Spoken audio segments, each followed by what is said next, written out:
I arrive at Eastern Illinois University, Charleston, with a heart full of hope and a suitcase heavy with expectations. The campus greets me with cracked pavement and a scent of stale paint that clings to the air like a forgotten memory. My younger brother, bright-eyed and eager, clutches his ticket to a concert, trusting that this place will protect his excitement. Instead, he meets security guards whose shoulders are rigid, whose hands hover like a thief about to steal dignity. They push, they pat down, they treat us as criminals, not guests.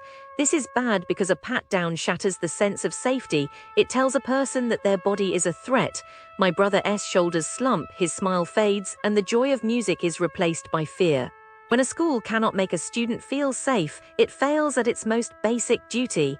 Later, I try to log into the student portal, hoping to check the schedule. The screen asks for credentials, then refuses, demanding a secret dance of clicks and re-entries. Even with the correct password, the system laughs at me, a cruel reminder that technology should serve us, not imprison us. When access is blocked, it stalls class registration, creates anxiety, and forces students to waste precious time that could be spent studying.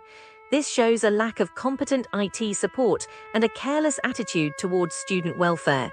The recreation center looms next, promising exercise and relief. I ride the elevator only to find it sluggish, stopping at each floor with a mournful sigh, doors refusing to close properly, lights flickering like a dying candle.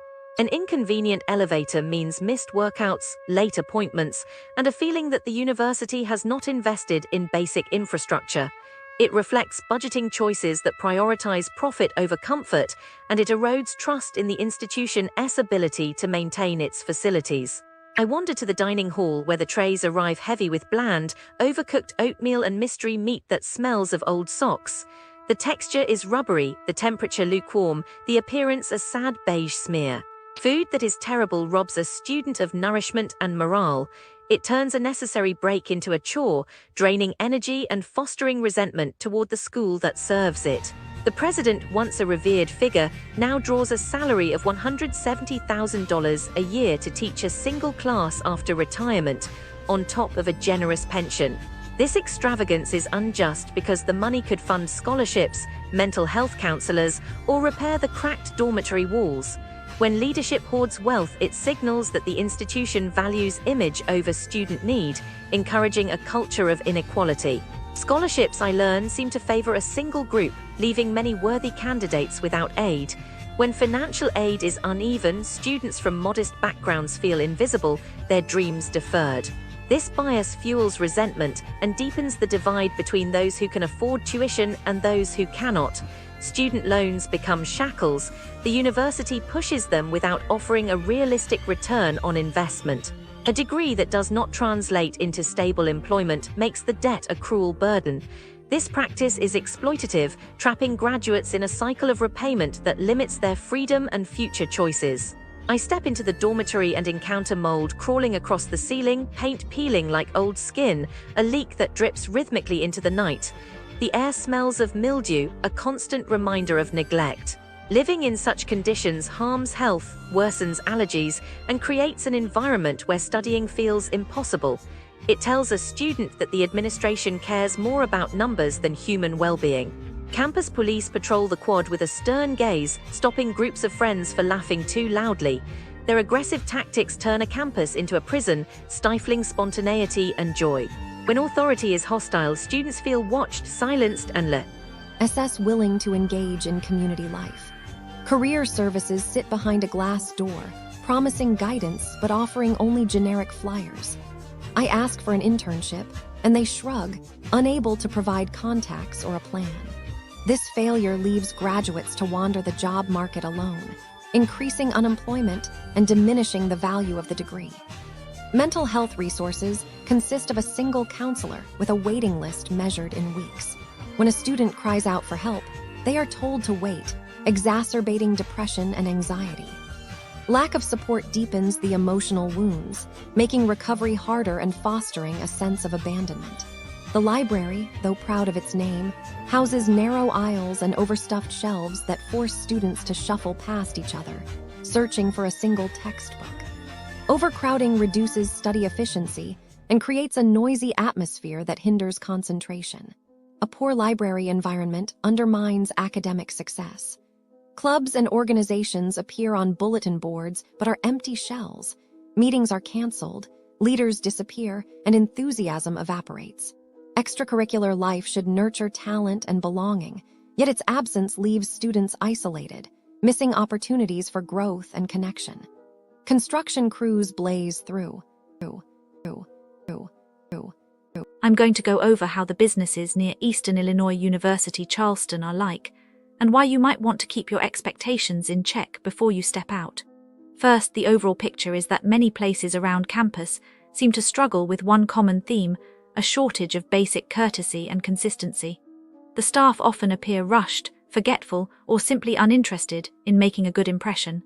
Prices can feel inflated for the quality you receive, and the food or service can be hit or miss in the worst possible way. It's as if the whole block is trying to run a marathon while wearing flip-flops. There's a lot of effort, but the execution falls flat. Take the local bar and grill that bills itself as a go-to spot after class. The consensus is that the experience there can feel like a mystery dinner, where the mystery is why you are being ignored. Customers report orders getting mixed up, meat that looks like it belongs in a science lab, and a level of indifference from the wait staff that makes you wonder if they have ever taken a hospitality course. One family left without leaving a tip because the service was so cold it might have frozen their drinks. Even the food that does arrive often arrives overspiced, greasy, or in a state that would make a chef wince. The pattern suggests that the kitchen and the floor are speaking different languages, and the manager is either asleep or lost in the parking lot. Shopping at the nearby Malstyle Center feels like an exercise in patience and endurance. The vibe there is more, "please don't look at me," than welcome. Shoppers describe salespeople who act like they're guarding a secret treasure rather than helping you find a pair of shoes. Complaints range from rude attitudes to outright unfair treatment, such as waiting while a group of completely different demographic gets served first. Some visitors even claim that the center has become a place where wages disappear and promises are broken, making it feel less like a retail hub and more like a small-town drama where the villain is the lack of accountability. Now, the Thai restaurant, which promises aromatic spices and comforting noodles, often delivers the exact opposite. Diners have found themselves waiting for dishes that arrive cold and incomplete, with missing sauces that are essential for flavor. The menu seems to promise options that simply aren't available on certain days, leaving guests with an odd feeling that they've been handed a menu from a different world. Pricing on delivery apps is another sore spot, with meals suddenly inflating to almost double their in-house price, as if the restaurant believes the extra cost will magically improve the taste. In short, what should be a warm, tasty experience turns into a chilly lesson in what not to expect. The neighborhood bar that tries to host live music and trivia nights appears to be a place where the atmosphere is almost as thin as the patience of its patrons. Reviews point to staff who become overly aggressive, sometimes crossing personal boundaries in a way that feels more like a sitcom gone wrong than a night out. The space is described as cramped and run down, catering mainly to regulars who seem to accept the chaos as normal. Even when the vibe is okay, the wait times can stretch long enough to give you time to write a short novel, and the drinks, while affordable, don't compensate for the uncomfortable service. Lastly, the record and apparel shop that touts an eclectic collection of vinyl and hoodies suffers from inconsistent inventory and a noticeable drop in customer care. Regulars notice that the sizes they need are never on the shelves, and requests for assistance are met with indifference or outright rudeness. The store still holds a glimmer of its former charm through its music selection, yet the staff's lack of attention turns a simple shopping trip into a scavenger hunt with no prize. So, what should travelers keep in mind when staying near Eastern Illinois University Charleston? Expect that friendliness may be a rare commodity and that you might have to double-check orders, ask extra questions, and possibly brace yourself for higher prices than you anticipated. It can be helpful to call ahead, confirm that the menu items you want are actually available, and be prepared for the occasional misstep. If you value a smooth, courteous experience, you may want to explore alternatives a short drive away where the service is less of a gamble. In the spirit of a careful traveler, I recommend keeping an eye out for places that consistently showcase attentive staff, clear communication, and a fair price tag.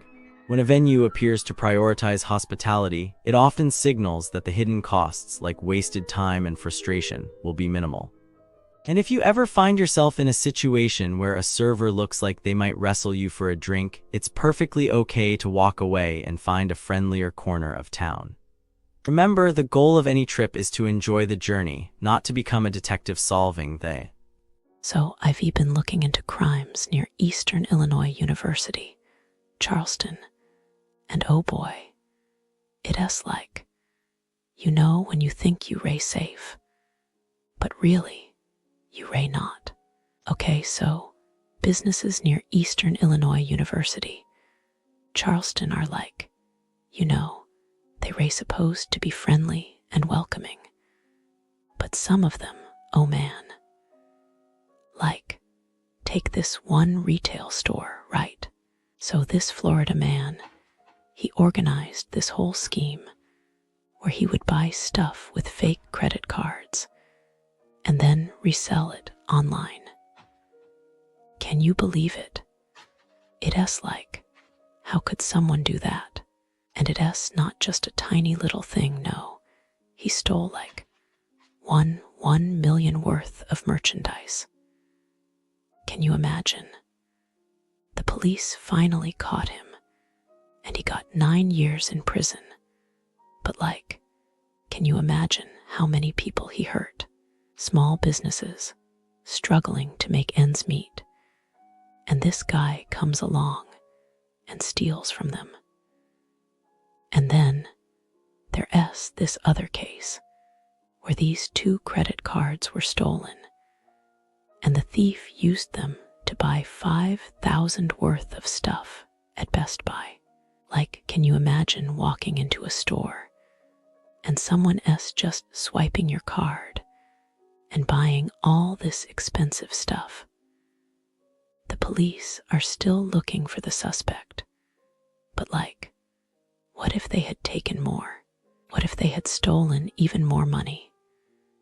It's just so scary. And then there's this convenience store where the owner and employees were arrested for tax fraud. Can you believe it? They were ripping off customers, and the state